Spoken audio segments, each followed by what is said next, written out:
We'll kick off.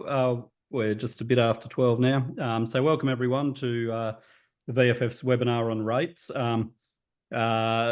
Hopefully today will be about information, but also about learning, and we're looking forward to a bit of feedback. So I understand you can use the Q&A or the chat function on your screen. So at any point, feel free to drop something in there, and we can have a look at it and hopefully answer any questions as they come up. But also at the end, we might have a bit of time for question and answer as well. My name's Brett Hosking. I'm the president of Victorian Farmers Federation. Today I'm joined by Glenn Hepburn, our policy manager in charge of who's been doing a lot of work for VFF around the rating issue, and he's doing a little bit on the fire services levy, but we're not here to talk about that necessarily today. But he's your man, and also Dr. Tim Harrison from Ararat City Council, who's going to talk a little bit about how Ararat have approached addressing the I guess the rising cost of rates and getting that fair balance between rural and urban rates, and also maybe thinking about the funding model for rural councils and how we could maybe do it a bit better in this state. So just by way of introduction, I have already said this is about rates. It's not necessarily about the fire services levy, although that is a component of your rates. And most of the people listening will be well aware of the new I think we've changed the name from the Fire Services Levy to the Emergency Services Volunteer Fund. They're very cute names. We say fund and levy and things like that. It's effectively a tax on your property that will pay for all fire services in Victoria, including things like the State Control Service Centre, the 000 call centre, and Forest Fire Management, who actually deal with a part of Victoria that doesn't pay rates.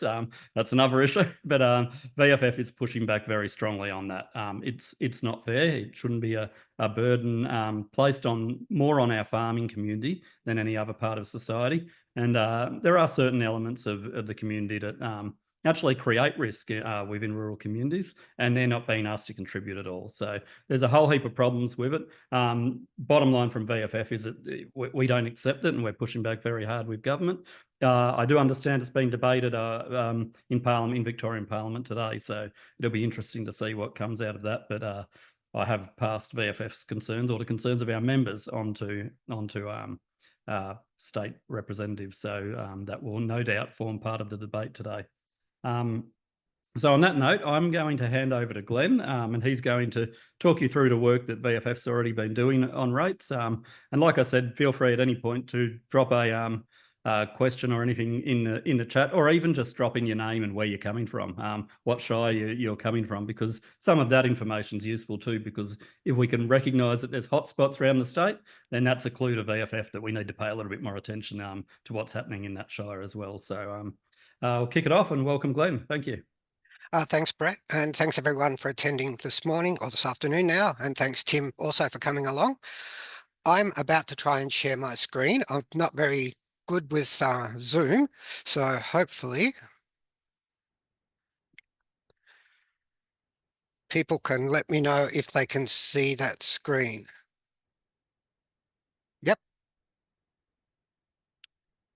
Oh, hang on, I shall try again.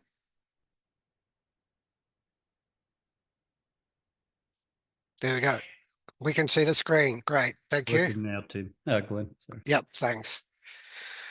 So my aim today is really to give you some information about the sort of work we're doing on rates at VFF, and to think about how we can help you with some local advocacy. And so the outline of the presentation today is there, some background, talking a little bit about our analysis, issues with the current system, but really we want to focus on what you can do and how we can help. Our aim is to sort of highlight the sorts of research we can do and how we can feed that through to you to help you engage and argue for better outcomes with your local council.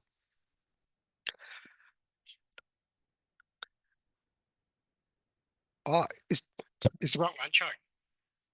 Oh. Sorry, I understand I'm sharing the wrong screen. I'm going to stop sharing.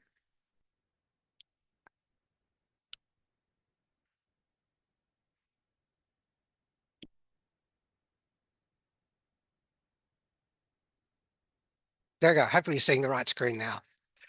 And so a little bit of background, and this will be no news to anyone. Rates are determined by property valuation, usually the capital improved value multiplied by a rate in the dollar. And there's usually a differential rate for different land types, whether that might be residential, farming land, industrial. And you're also probably aware that there's a rate capping system in Victoria as well.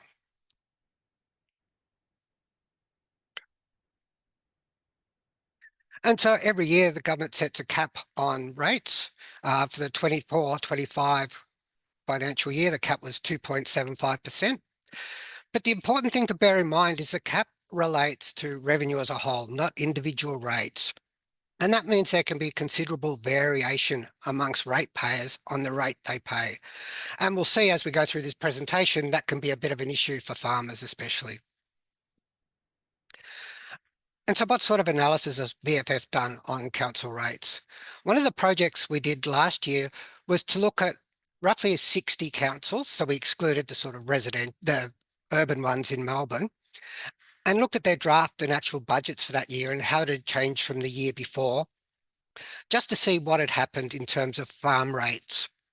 And 19 of those roughly 60 councils that we looked at, the farm rate increased by more than the government's cap.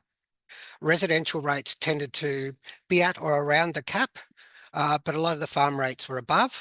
Some were on the cap, some were below. And one of the big drivers in the farm rate was changes in land valuation. In some areas, there was big increases in the valuation of farmland. And so this was a comparison of one year to another across all farms to give us a general overview of what was happening. What we can do, and I'll talk about this in a minute, is we can also take one particular council and look at it over time so we can see what the trends are. And so in the next slide, I'm going to show some of the sort of what you might say are worst or poor performers in terms of farm rate increases. Now, bear in mind, this is only for 1 year. Doesn't mean that's a trend. So these might have been particularly problematic for farmers last year, but in the past they may have done, okay. And so, for example, Ballarat, the first one on there, average residential rates increased 1.45%, whereas the average farm rate increased by more than 12%. And bear in mind, this is still while those councils are operating within the cap that the government set, which would have been sort of, 2.5, 3%, something like that. And so this is an example of the sort of analysis we can do. And if people are interested in the figures for their local government area, I'll provide my contact details at the end, and we might be able to provide those for you as well. The other sort of analysis we can do across all of these 60 odd local government areas is just to look at how in different areas the same value farm incurs very different rates. And so in this table we've got some examples of some various local government areas. We're assuming a $10 million farming property, and you can see the rates payable vary from just under $15,000 to up to $30,000. I haven't provided the information here, but we've also looked at differences between urban and regional rates for the same property, so a residential property. And you'll tend to find that in urban areas, a residential property will pay less rates than a similar valued property in regional areas. We can look at other information as part of our data set. So we can look at changes in land values. We can look at industrial, commercial as well, if we want to. And so how does VFF use this analysis as part of its program of advocacy? Well, one of the things the government did last year was it held an inquiry into local government funding and services. And VFF put in a submission to that inquiry. And we were able to draw on a lot of this analysis to back up our arguments and really demonstrate and make the case for the change we think is necessary. And I'll mention later, one of the things that that inquiry recommended was that how regional areas and farmland is treated as part of the rating system needs to be reviewed as well. The other thing we can use this sort of information for is to engage media, local government members through really disseminating this information. And so we put out a media release based on this analysis, and some of the key points there The burden of funding local government is shifting more and more to the farm sector. The tax hikes showed that the capping system is broken. And I think for you guys as farmers, the most important point there is the third dot point. Increases in rates, they're an increase in your business cost. And so in a sense, if you pass those costs on through your products, the whole community is paying. If you can't pass on the cost, you may go out of business. And this media release and analysis generated lots of interest. So we had lots of local media calling up asking for their numbers. We had some local councils calling up asking us about the numbers and where they came from. But we also had some members, so some local VFF members who were interested in how their particular local government area was faring, not just on that 1 year to the next year period, but over time. And it was in particular driven by some members from Golden Plains Shire. And for those who don't know, Golden Plains Shire is the area sort of north of Geelong and up to and a bit south of Ballarat. And they'd experienced some quite significant increases in their rates rapidly.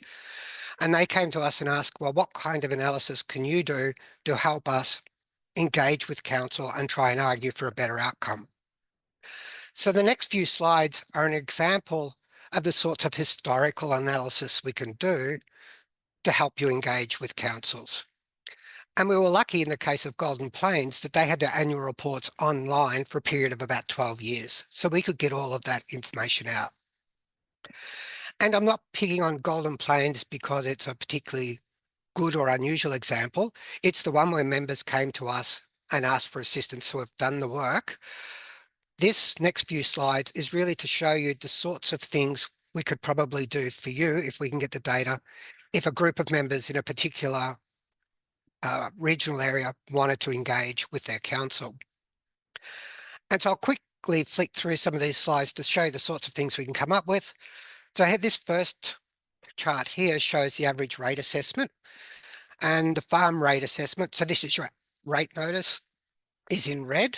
And you can see over time, it's risen from about 2000 with some very sudden increases in the last few years up to just under $4,000 for farmers. We've got the figure there for residential, commercial, and an average. And the other thing, the important thing to bear in mind, this is per assessment. And we recognise that some farms might have several assessments if they've got multiple blocks of land. So they may be paying $4,000 on several blocks of land. And we could look into these figures for the people from Golden Plains to try and work out what was driving some of this. And what would seem to be driving it was some really sudden increases in farmland values without any adjustment in the dollar, in the cents valuation, cents in the dollar valuation, sorry. The other sorts of analysis we can do is we can look at the total burden of rates. And so this chart shows you that in Golden Plains Shire, residential rates incur the greatest burden, so they pay the most of the rate budget. It's been trending up over time, but then been pretty steady and started to drop, whereas the farm rate has which is in red there, has suddenly jumped up quite rapidly. A final example of the sorts of analysis we can do to help you engage with local councils is we could look at what would the assessment look like if it stuck to the cap, which is in red, and what was the actual assessment that you got, which is in blue here. And you can see for quite a while, Golden Plains was the actual rate was just under the cap, but it started rising and it's risen suddenly, reflecting that increase in land values. And so the actual rate cap doesn't protect farmers necessarily. And so on the basis of the analysis we've done, the discussions we've had with people, what are some of the high level issues with the current system that we've identified? And I understand that there's going to be lots of local issues, individual issues, but we're trying to look at what are the high level issues, the general systemic issues that we need to look at. And the first observation is, and it was in the first chart for Golden Plains, is that farmers in general pay more rates than residents in other areas, in urban areas, and they often pay on multiple parcels of land. And so they're incurring significant costs for their businesses. It's pretty clear that rate capping hasn't protected farmers. There's been a tendency to try and keep residential rates down and push some of that costs onto farmers while still maintaining the rate cap. So we're staying within the cap because of that averaging process. And this was acknowledged in that recent parliamentary inquiry I spoke about. They acknowledged that farmers were not being well looked after under the rate capping process. Our land values increase sharply, and that can really affect the rates people pay, and it can be unexpected. You may just not realize it's coming, and so it's impossible that if your land is revalued, suddenly get a big increase in rates that you may not have taken account of in your business planning. Rate structures rarely reflect ability to pay. There can be some hardship provisions in particular circumstances, but we also know that farm incomes vary a lot. And you guys will know that more than me. Commodity prices change, weather conditions change. And so it's much harder for you to predict what your income will be year on year than say someone who's on a regular wage and salary in a regular wage and salary job. Other issues with the current system, we saw that inequity between similar valued farms in different areas and also between rural and metropolitan councils. But I think the big takeaway from this is farmers pay a lot, but they don't have access or use a lot of the services provided by local government. And so you're paying a lot for it, but not necessarily using it. And it's made worse when there's multiple blocks of land. So for example, if you're lucky enough to have a rubbish collection from your house, you may have 3 other blocks of land where no one's picking up any rubbish from, but you're paying for it. You may not use the library services as much as others. Street lighting, it's not as relevant for you, but you're paying for it. And so at the high level, what's the VFF's position on improving some of these things? Well, I think long term, we'd like to see farmland exempted from government rating systems altogether. Unlikely, but it's a goal. Some of the things we do though, is we support the use of differential ratings. That's not what the problem is. It's how they're adjusted, how they're used, how the relativities between the different land use groups are calculated. We think rate capping can work, but it needs to be reformed. It's not working now, but maybe there can be a system where the cap applies to each category of land. We also support averaging of land price increases over time, so you don't get that sudden increase in price that's unexpected and really volatile. But they're sort of like ad hoc fiddling with the system type changes. One of the things we've advocated in the past, and we asked the parliamentary inquiry to investigate further, was to whether we could use and develop an equalised funding system. And this is a system that Dr. Harrison from Ararat will talk a little bit about in his presentation. And we're keen on any feedback on the sorts of issues you're facing. So you could put them in the chat or email me later and I'll give you my email address. And also we're keen on any feedback on this equalised funding model that we'll talk about in the next slide presentation. The other thing VFF advocates for is we think all local councils should have a rating strategy that really sets out how they determine rates, commit to a fair and reasonable rating system, and explain what contribution they expect each rate group, land group, to contribute. It's called the pie model. And again, I think Dr. Harrison's going to talk about it in a little bit more detail later. But the example might be a council commits to say 20% of all its rate revenue comes from farmland, 60% comes from residential, and the remainder comes from the other groups. And it tries to keep that proportion equal over time. The challenge is how do you come up with that proportion in the first place in a way that everyone's comfortable with. So this is all really about talking about advocacy and what you can do. And one of the first things we think you can do is raise the issue of rates with your council and the council CEO. And we think it's probably a pretty good time to start engaging with council now as they start to think about their budget for the next financial year.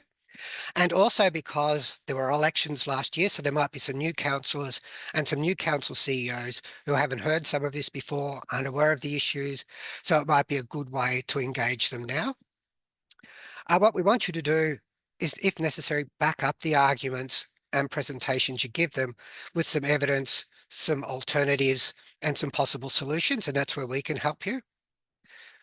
Most councils, I think if not all councils, will run some sort of consultation process as part of developing their budget, including releasing a draft budget.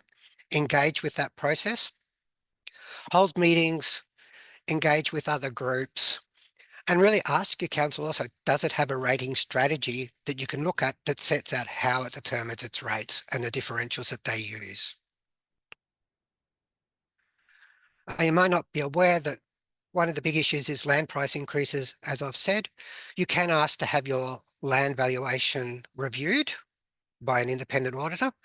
It's something you can think about doing, but it's probably worth having an independent valuation first, because that's a double-edged sword, just in case there's an increase in your valuation as a result of that process. And finally, if you're not a member, join or encourage others to join the VFF to help fund our activities and advocacy as part of trying to get a better rating outcome for farmers. So what can we do? We can help as part of this process again. And all of that data and analysis I showed earlier is the sorts of things we can do for you to help you engage with your council and the council CEO. There's lots of different ways we can cut that data. I just showed some examples. We could do it other ways as well. And as part of our engagement with Golden Plains, we developed a short sort of 3 or 4 page template that you can use that has some key charts, some dot points about the messages. We can also think about alternatives and different scenarios. So one of the things I didn't talk about with the Golden Plains Shire work is that we did some work saying, well, okay, this is the sort of revenue council needs to raise. How can we tweak and adjust some of those rates so that the farm rates reduced a little bit, that the residential rate might be increased a little bit, and you get the same sort of outcome. So we can do that sort of analysis so that you can have a 3 or 4 page document that you can go and talk to your council that has, here's the issues, here's the charts and evidence that shows you what's going on. Here's some suggestions, and here's some rough and ready modeling to show that you can get the same sort of outcome in a manner that's fairer for farmers. We can provide some advice and some wording around what might go into a rate strategy as well. The other thing we can do is we can come out and engage with local VFF groups and branches. We can come out and present our analysis, hear from you what the issues are, and we're happy to do that as much as we can. And so I think the bottom line from this presentation is really advocacy takes place at 2 levels.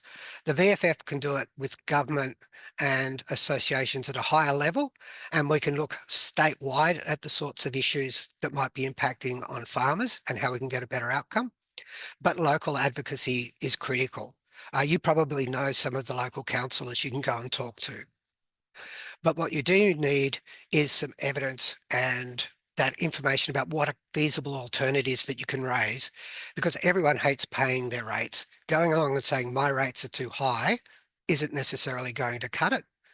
But if you can go along and say my rates have increased because of this reason, and here's some options about what you could do to get them down in a manner that we think's fairer, at least you've got a basis for engaging and discussion with the councillors.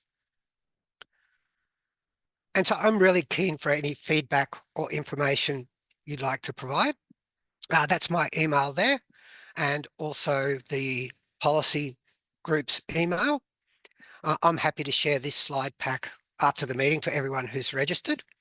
And so finally, thanks for everyone for attending. Happy to take any questions now, and I will stop sharing my screen.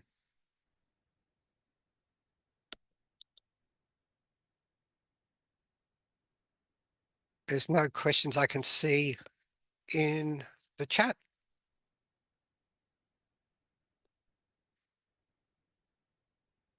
In that case, I might ask Tim, are you ready to present?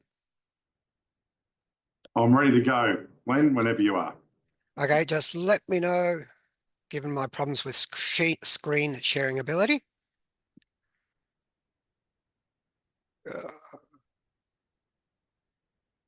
There you go. Are you able to see that screen? Very good. I can see it. Just let me know when you need me to flick over to the next slide, and I shall do that. Well, thanks very much to Brett and Glenn for the invitation to speak today.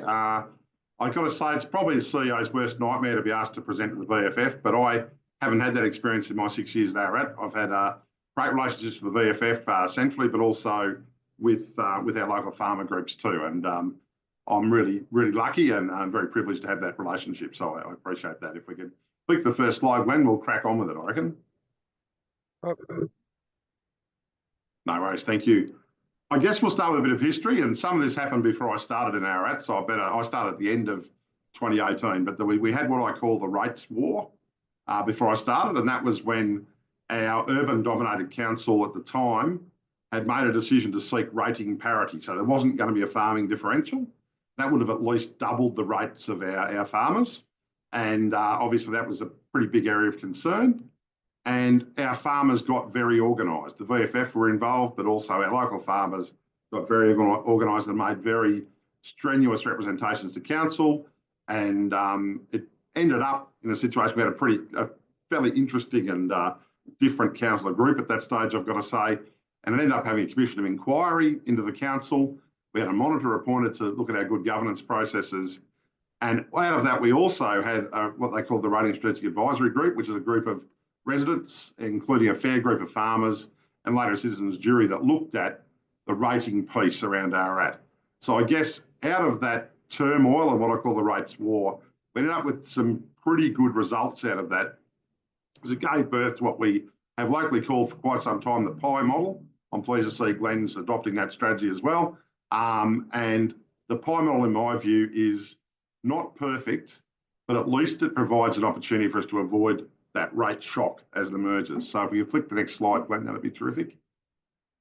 So the PI model, as I say, is a very straightforward idea. What we do to the greatest extent possible, I've got to emphasise that, it's not perfect, but to the greatest extent possible, we maintain the same rates burden every year between each rating sector. So generally, we try and have our farm rate sector pay the same proportion of the rates burden, and we'll call it rates burden because everyone feels it's a burden, that's for sure. No one likes to pay a bill, no one likes to pay a tax, so we're in that space. And the residential rate payers pay the same amount, or pretty much the same amount every year. Our commercial and industrial do as well. So what we've tried to do is just avoid that rate shock that we see regularly, where significant land valuations increase in a particular sector over a year and cause a blowout in the rates payable there potentially. And what we're doing for this basis of this is we're actually looking at Section 101(1)(c) of the Local Government Act, which is pretty boring to most people, but it does say that we're supposed to seek to provide stability and predictability in the financial impact of the municipal community of rates. So that's what we're trying to do here. We're trying to have stability and predictability. That's what the PI model is all about. Go to the next slide. That'd be great. Thanks, mate. So here's what our PI looks like. And I think Glenn made the point in his presentation that every council is different in this space. And this is the PI model that reflects the rating mix that we had in place that was going along quite well before the rates war. Okay, so basically in 24-25, it looks something like this. That general rates pay about 51.6% of the rates. Farm rates about 41.4, industrial's about 1.7, and commercial's about 5.3. So that pie is basically within 1% or so what we're trying to maintain year in, year out to avoid that rate shock, to avoid scary rates bills, I've got to say, because we have seen, I guess, across Victoria, but in our patch in particular, we've seen some pretty big increases over the last few years. They've settled down a bit now, but over the last few years, seen really big increases in farm land prices. And I guess, you know, the problem with the rating model is it's pretty badly broken. It assumes that if your land's worth more, you gain more revenue from it. We all know that's not true. There's no correlation at all between land value year in, year out and what you can produce from the same land. So that to me is a pretty poor way of seeing life. But just the next slide, please, Glenn. This is going to annoy people, this next slide thing, but anyway, it saves me stuffing it up. It's not rocket science. This PI model is not very difficult. And as I say, it serves to provide that rating stability year in, year out and avoid rate shock. There's nothing worse than opening the rates bill and seeing that your rates have doubled for the year. And that's what we could have seen at various points over the last 5 years now at with pretty significant increases in land valuation. the important thing about the way we manage this is a lot of councils, a lot of CEOs see the rating differential as some kind of discount we give to people. Okay. I think we've got to stop thinking about it as a discount, because that somehow infers a preferential treatment of a particular group. Well, the way we've got to see the differential rate is that it's a lever, an economic lever we pull to maintain the percentages in that pie model. And that's how we've got to see it. We can't see it as a discount. We're not giving discounts to farmers, and we're not penalising the commercial community. It's actually a lever we pull to maintain that equity in that pie model. I hope that makes sense to people. And the other thing I'd say is that over time, like we've got a pretty strong strategy in our to grow residential growth. So as that growth moves forward, the model will basically decrease the proportion of the pie that the farmers pay and increase the proportion that residential ratepayers pay based on significant growth in the number of residential ratepayers we have. So it's not necessarily fixed forever, but there are some pretty hard triggers that lead to the pie model changing, if that makes sense. Next one, thanks, Glenn. So I hope people can you see that okay, Glenn? Does that come on the screen okay? Lots of small numbers there, but I've tried to give an example in a particularly bad year of how we've used the differential as that economic lever to make sure we pretty much maintain that farmland rate, the farmland rates burden at around the 40%. So this is 2020-21. So first of all, we budget at the start of the year. So we see the rates burden on the very far right-hand side there. General rates about 51.8, commercial 6.6, industrials 1.7, and farmlands 39.9. We had a few supplementary rates. It was the very, very minor increase in our number of assessments in general rates that you see there in that blue box, the top of the blue box there at general. But again, the rates burden after that is pretty much the same. Then, as we go to form the budget for 21-22, we see that there's been a significant increase in farmland valuations over that 12-month period, 39.6% indeed. So that would have led to a very significant increase in farmland rates if we maintained the differential at 0.47 as it was there. So it's 47% basically that we're paying of the general rate. So during that year, I'll have a bit of a brag here too. We had a significant increase in farmland valuations.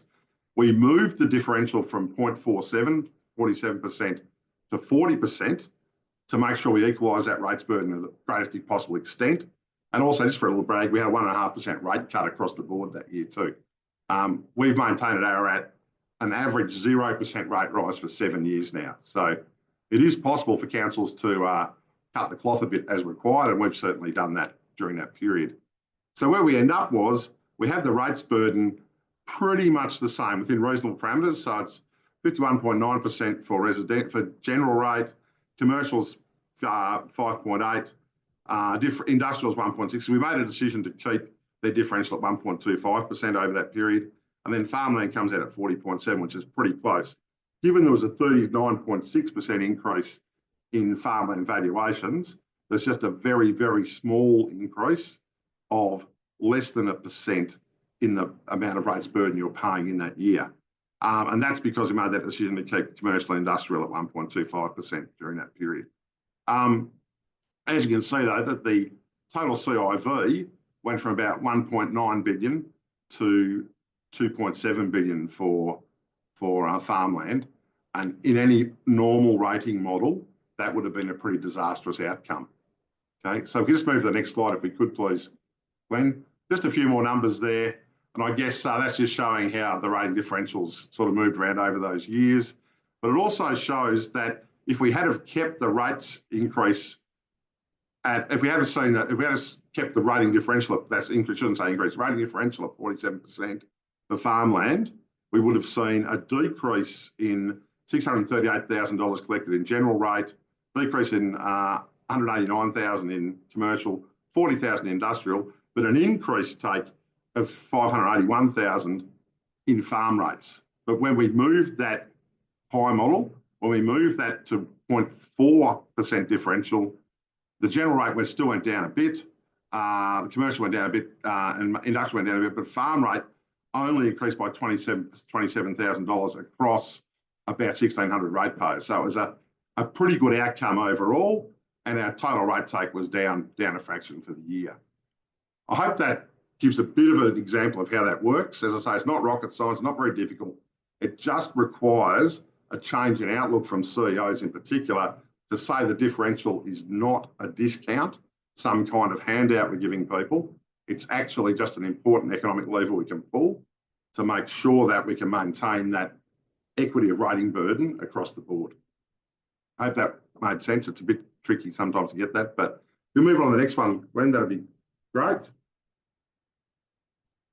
I guess this is acknowledging and this is some work, we had a rates inquiry about 2019, 20, 21 maybe, and I put together a pretty detailed submission to that. I worked with the VFF over this during that period.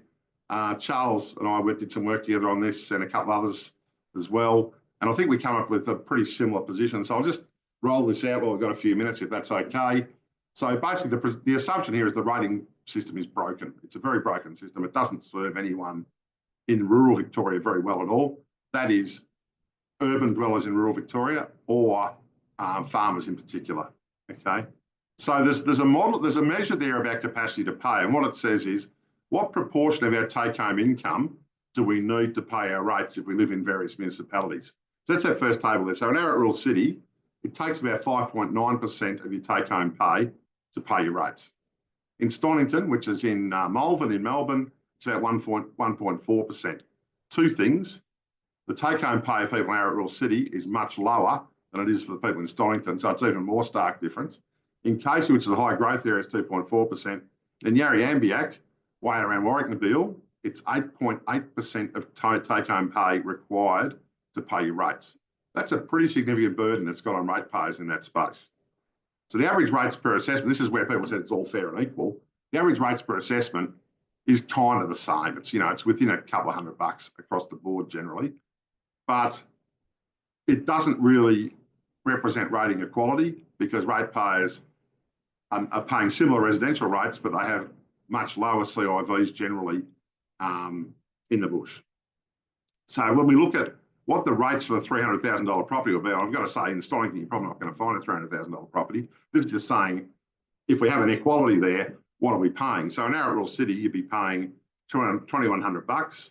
In Banyule, which is out in the east, you'd be paying $720. In Stonington, you'd be paying $390. And in Gannawarra, you'd be paying $2,400. So there's a big difference there in terms of bang for buck, in terms of what you're paying on a $300,000 investment there. So it's a significant difference. It's about eightfold between, well, it's ninefold between Gannawarra and Stonington, for example, which is pretty outrageous. Let's jump to the next slide, Glenn, if we could. So what would a system look like if all ratepayers paid the same nominal state average rate in the dollar? So at the moment we pay a whole lot of different rates in the dollar for our properties. What if it was all the same? So all councils, the premise behind this is that all councils will still receive the same overall rates revenue, but there'd be a single rate in the dollar paid across the state by ratepayers. Now, this work was done at about 2020, I think. And the average rate in the dollar at that stage, as a percentage of CIV, it would be 0.308% across the board. We'd all pay the same. So in Ararat, you pay the same, in Bullake, you pay the same, in Whitehorse and Yarra and so forth. But councils that collected less than their current revenue, for example, Ararat Rural City would collect about $6.5 million under that model. We'd actually be $9 million short, but that would be paid from a pool because some councils where they don't pay, where they pay about a third of that at this stage, would actually pay the same amount of rates. So Yarra City would actually have to pay $47 million into the pool. Whitehorse City have to pay $90 million into the pool. And out of that pool, Ararat Rural City would get $9 million and Bullake gets $8.6 million. And that would mean that everyone in the state was paying the same rate in the dollar, and then we'd have an equalisation model that would pay in and out based on your capacity to pay and the valuations you're paying. So that means we'd all be paying the same rate in the dollar across the state. You just throw the next slide up, Glenn, if we're ready. And this is just, I hope people can read this in some way, but I'm going to provide the report to you anyway. I did this for every council in Victoria. So, for example, for Alpine Shire, their total rate revenue is about $17.7 million. Their rate in the dollar is about 0.64. Under the equalised rating model, they collect not 17 million, they collect 8.5 million from their ratepayers, and they'd receive 9.2 million out of the pool. And then an example, my favourite example here, I think, is Burundara, because their total rate revenue is $172 million. Their rate in the dollar is 0.16, so it's about it's a quarter of what the people in Alpine pay. Under the equalised rating model, they collect $332 million. Then they'd have to return $160 million to the pool to pay the paupers like Ararat, Alpine, Gannawarra, Goldfields, all the rest of it. So that would mean that everyone in the state would be paying the same rate in the dollar. We'd be paying Robin Hood with that money to move it in and out from rich councils to poorer councils. I think that doesn't take, blind Freddie can really see how that's not really acceptable to government, given that most of us live in metropolitan Melbourne at this point in time, because it would mean that people in metropolitan Melbourne would be paying more rates, and that'd be used to subsidise the excessive rates that we pay in rural and regional Victoria. So I don't think it's ever going to catch on, but I think it's still a thing worth highlighting and fighting for. And I think that's about all I've got to say at this stage, Glenn. If there are any questions, I'm very, very happy to answer them.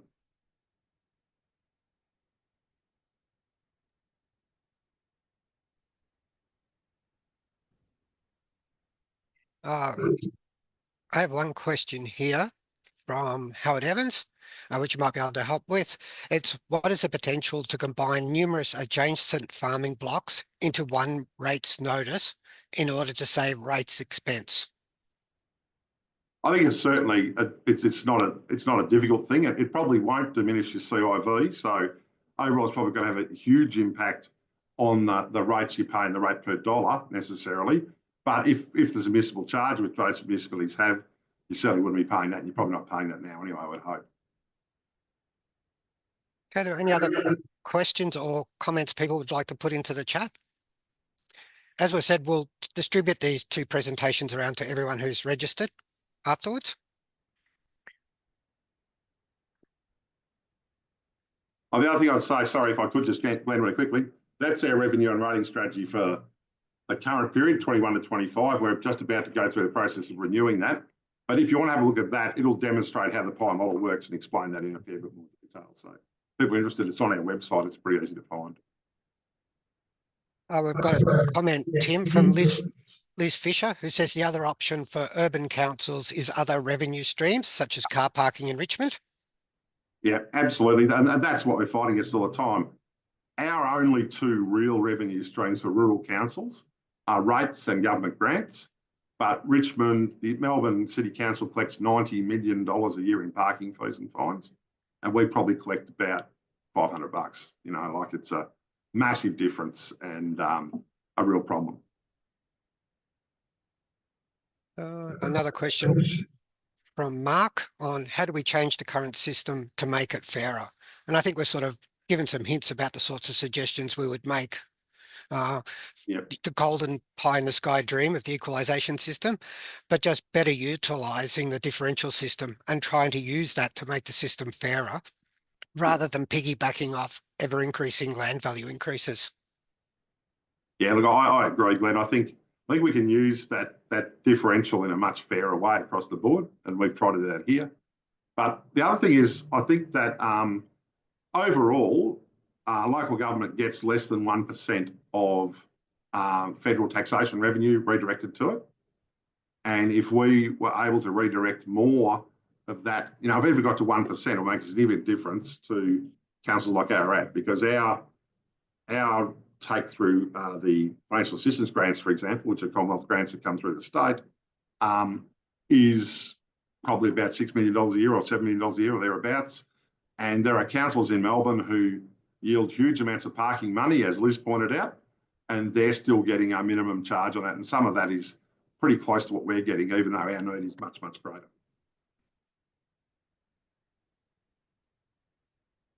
Another comment was, will you look at new ideas like using GST as looked at when GST was first proposed? I think that's something we'd certainly consider and look at as an option here at VFF.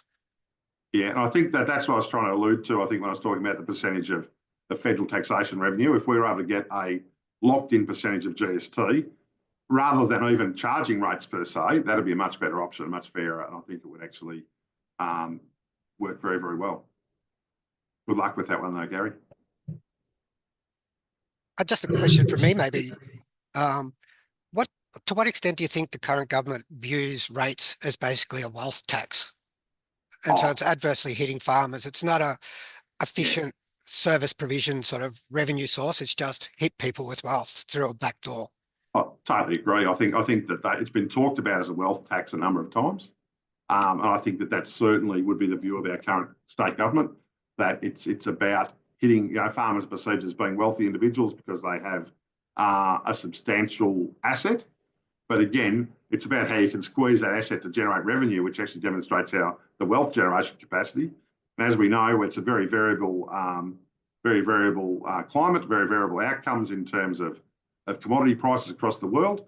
And it's not a very fair way at all to look at the value of farmland as such, because again, it's intergenerational asset generally, and there's a whole lot of issues associated with that as well. So I think to see it simply as a farmer is wealthy because their farm's worth $10 million is just an absurd way of looking at the world. That's right. It's a form of, it's the capital for the business. I mean, you can't grow stuff if you don't have land to grow it on. Absolutely. And certainly if you're a multi-generational farmer, you wouldn't even look at your land. I wouldn't imagine. I'm not in that situation. I'm not from a farming family, but I could imagine you wouldn't look at the land in the context of what it was worth to you anyway, unless you're talking to the bank manager. And it's generally would be seen as an intergenerational family asset. And it's about what you can generate in terms of income from it that counts. This year some of our farmers have had the worst harvest in living memory. So that's a pretty bad year for them. And the value of their land doesn't really help them very much at that point, does it? Yeah. Do we have any other questions people would like to put into the chat or comments? As I say, in the presentation I send out, I'll put my email address. So if you've got any other comments or information, feel free to send through. Looks like we're done with comments. Brett, would you like to join at the end, or would you like me to sign off? Because I think we're finished with comments. We don't seem to have any new ones in yet. Yeah, thanks, Glenn. And thanks, Tim. I did notice in there's a link to Ararat Rural Council's rating strategy, if anybody wants to have a read of that. I had hoped it'd be raining here by the end of this call, but it's still not. So I hope that wherever you're all listening from, it's raining at your place, because we are, I think as Tim mentioned, we're in that pretty dry period at the moment. So looking forward to that. But just thank you everyone for joining. Thank you in particular to our presenters. And you've got Glenn's email. He mentioned that there. Please reach out if there's other topics you'd like VFF to explore a bit that help you in your farming business as well. Help you make more informed decisions on your farm or in your business, or also maybe push back on whether it be local government, state government, anything like that. As I mentioned earlier, VFF at the moment taking a really deep dive into the current proposal around the Emergency Services Volunteer Fund, and we will be responding on behalf of our members have been very clear on their feedback that they want us to push back on that, and that's what we'll be doing. And looking forward also to working with a lot of the rural councils in particular who've already reached out, and we appreciate that. Wanting to lend their support to a pushback as well. So stay tuned for more on that one. But thank you again for taking the time over your lunch break to listen in. Cheers, everyone. Thank you.